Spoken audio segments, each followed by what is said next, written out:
Hey, what is up guys? We're going to be doing a quick DDD deck profile today, and it certainly has been a while since I made a deck profile. I've been meaning to make this deck profile ever since the Pendulum Domination structure deck has came out because of the new card Lamia, as well as Curse King Siegfried. It's just been too long. I mean, yesterday I've already done a few box openings for Raging Tempest. I think those videos will be coming out before this, so yeah, I just really wanted to get this out, and I know the DDDs have already passed its time and now we're focusing more on the Zoodiacs and everything like that, but I felt like DDDs still have a few relevance into this particular meta, and I think it's a good competitor against Zoodiacs. So let's just go over this deck profile, and hope you guys enjoy. Alright, so let's begin with monsters. Now, I've already done a deck profile on this before, so I'm not going to go over the monsters that are pretty much old. I'm only going to be going over the newer cards. I want to put more focus into that. A lot of them will be self-explanatory. So we have Oblivion King Abyss Ragnarok. We have 3 of these. Again, self-explanatory. There's not much to really say about them. Then we are playing 3 Thomas. Thomas has a really nice effect. I bumped this guy from 2 to 3, and I just felt like it worked more in this deck because we can still go for the rank 8 plays with him. Just a little explanation there because I bumped it up. Alright, so we have 3 Savant Kepler, basically to search our dark contracts. Not much else to explain. It's also a scale 10, and sometimes I do pendulum summon in this deck, so yeah, a little surprising for you guys there, but it's a really nice thing to have. Alright, so then we are playing 3 Swell Slime. Not much to really explain about him. He pretty much helps fusion summon from our hand right away. And we are also playing 3 Necro Slime. Again, another staple of the deck. Alright, now this time we're moving on to the newer card, and that is DD Lamia. Now this card has been anticipated for so long. A lot of people have been waiting for this, and it's finally out. And you know what? It's better to have this than to not get it at all. So really glad this card's finally out. Helps spam out synchros and everything like that. Then we are playing 3 of the Savant Copernicus. Copernicus is basically the Foolish Burial of the deck. It's really nice to use his effect just to ditch the Necro Slime or the Lamia. Sometimes even ditching Savant Thomas to the graveyard. Even if we're not using him, he's a scale 1, so with him and Kepler, we can actually pendulum summon these 2 and go for our rank 8 plays, which is really nice. And even so, he can still be used as fodder with Swell Slime, Necro Slime in the grave, and even Dark Contract with the Swamp King. To end things off, we are playing 1 Orthros. Now, Orthros is basically a double Cyclone. We just have to hit one of our DD cards on the field, except Pendulums unless they're in your hand, and we get to destroy a spell or trap in your opponent's side of the field. So really nice effect there. Alright, so now we're moving on to spells. If you guys didn't notice, we're playing purely DDDs here, and there was no Maxis, no Kaijus. I just felt they didn't really work out. Most people might argue that they want to take out Savant Thomas and replace it with some Kaijus or maybe some Maxis. But personally, I think it's more consistent in this build, and Maxis and Kaijus, really, you're never going to use it that often. I've playtested with them, and I prefer playing Thomas in the deck. So onto the spells, we are playing 3 of the Gate. Again, a staple card, don't really need to explain that. We're playing 2 Swamp King. A lot of people might play 1 of these, but if it gets banished out of Pot of Desires, or if your opponent destroys it on field, or banishes it, then it's pretty much all gone. So I think 2 is good. And speaking of Desires, we're playing 2 Pot of Desires here, and of course I don't want to banish one of them, so that's why I play 2, just in case. And I think 2 Pot of Desires is more than enough. You don't really need 3, and most of the time you're only going to be playing one of them because by then you should be able to end the game.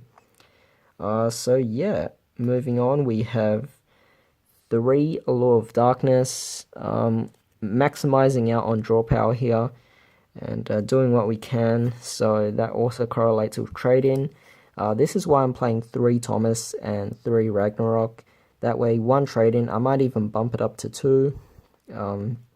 So we'll find out and we'll see what happens, but been really liking the draw power out of this. Then we are playing 1 Foolish Burial to coincide with the Copernicus, and to end things off, a 1-for-1 just to bring out Kepler, Necro Slime, and now we have access to Lamia as well, so that's really nice there. Alright, so let's finish things off with the traps. So we're playing 2 Dark Contract with the Witch. A lot of people might say to play 1, but again, if Pot of Desires goes off and one of them gets banished, what's going to happen? You're going to need at least one of them, and I really like the 1000 boost as well as destroying your opponent's cards, just because it's a really nice effect there to disrupt your opponent's plays, and I think it's worth doing that. Then we also have Solemn Warning, again just to disrupt your opponent's plays. We have Vanities, a very powerful card. And to end things off, we are playing 1 Eradicator Epidemic Virus. I just think it's nice, and this format is focused heavily on spells, and I think with Eradicator in the main deck, normally I would play it in the side deck, but I feel like this format really calls for it in the main deck. I think you're not making a mistake there, so it's all worth it. Now, for the traps, a lot of people might argue and say we could take out 1 Witch and the Eradicator, take those 2 out, and you can add in D-barriers. So I don't have D-barriers yet for this deck. I certainly recommend getting it and taking out this and one of those for the 2 barriers. Otherwise, if you guys are playing on a budget, you could put this in. Or you guys can even take it out and add in a Solemn Strike in. So that's also a good option for you guys. Alright, so to end things off, we are going with the extra deck. So let's begin with Cursed King Siegfried. The new card that pretty much just negates any spell or trap that your opponent plays. I like the effect a lot and really easy to bring out. We're also playing 1 Crystal Wing and 1 Omega. These guys are the 3 strongest guys in your deck, so really wish Siegfried was like a secret or at least ultra since it's from the structure deck. Basically, most of our boards will be revolving around these 3. At least 2 of the 3, that's it. Then we are playing 1 DDD Gust King Alexander. You guys might want to bump this up to 2 if you want to, but I feel like 1 works for me, and I really have to go to a second one because I always finish my games really quickly. We are also playing 1 Formula Synchron because, well, with Lamia, Necro Slime, Kepler on the field, it's really easy to go into a level 2 Synchro, so why not? Then we are also playing 1 TG Hyper Librarian. Again, there's a combo I'll be showing afterwards on how to do a nice loop and everything like that, or a way to draw a bunch of cards. And for the last Synchro, we are playing 1 Black Rose Moonlit Dragon. You could easily take this out and add in a second Alexander.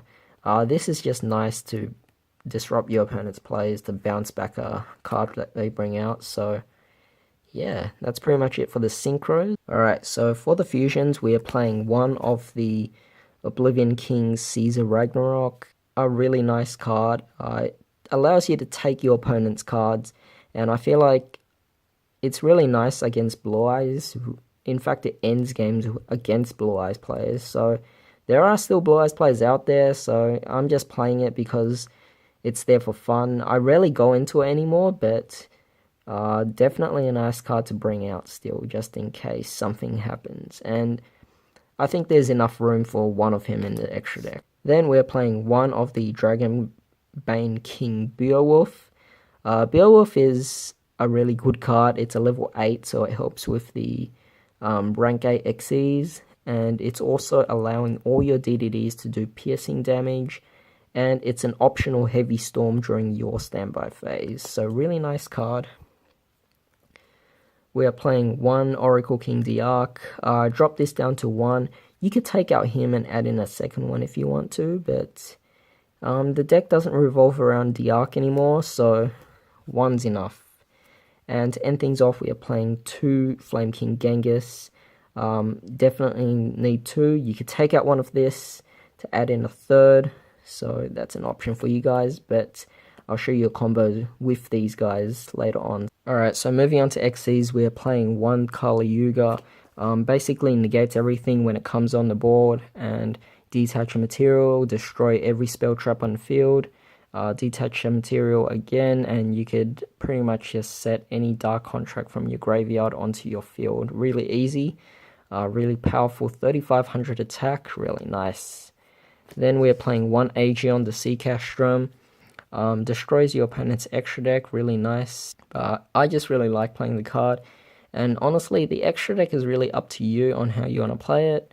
Yeah, personally it works for me, and if you guys didn't notice, there were 14 extra deck cards. The last spot goes to number 38, Hope Harbinger, and I am going to be getting that soon enough, but I really wanted to get this deck profile up and going. Yeah, I definitely recommend you guys put that into the deck. But yeah, I hope you guys enjoyed this deck profile. Stay tuned for a bunch of Raging Tempest stuff. Otherwise, if it's already uploaded before this, then there's a few other things I want to bring out. But yeah, that's it for today. Hope you guys have a great day. I'll see you next time.